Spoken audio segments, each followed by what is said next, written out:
கிறிஸ்துவலே மிகவும் பிரியமானவர்களே, 21/12/2024 உங்களை சந்திப்பதிலே மகிழ்ச்சி அடைகிறேன். வாருங்கள், ஒரு நிமிடம் நாம் ஜெபிப்போம். அன்பு தகப்பனே, இன்றைக்கு அவருடைய பாதுகாப்புக்காக ஜெபிக்கும்படி என் தேவனுடைய சமூகத்தில் வருகிறேன்.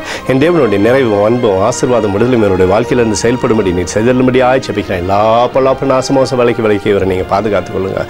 உடைய கிருபை, உடைய கோலும் கைத்தடிமை இவரை தேற்றுவதாக உடைய நிறைவானது இவருடைய வாழ்க்கையிலிருந்து அற்புதத்தை செய்யட்டோமப்பா.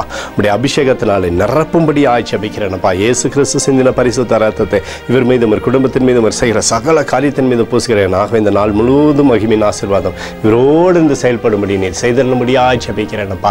சங்கீதம் 31:24 படி கர்த்தருக்கு காத்திருக்கிறவர்களை நீங்கள் எல்லோரும் திடமனதாக இருங்கள் என்று சொல்லி எழுதப்பட்டிருக்கூடிய வார்த்தையின்படி அப்பா எப்பொழுதும் இவருக்கு நம்பிக்கையை கொடுத்து அதன் வழியாக நீர் ஆசீர்வதித்து சகல கிருபையும் தரப்போவதற்காக நன்றி. இயேசுவின் நாமத்திலே ஒப்புக்கொடு ஜெபிக்கிறேன் நல்ல பிதாவே, ஆமேன். பிரியமான ஜெப பங்காளரை ஒரு நிமிடம் நம்ம இந்திய தேசத்திற்காகவும் ஜெபிப்போம். அன்பு தகப்பனே, 21/12/2024 தேசத்தின் நன்மைக்காய் ஜெபிக்கும்படியாய் உம்முடைய சமூகத்தில் வருகிறேன். இந்திய தேசம் நீங்கள் ஆசீர்வதிக்கும்படியாய் ஜெபிக்க ஆசீர்வதிங்க.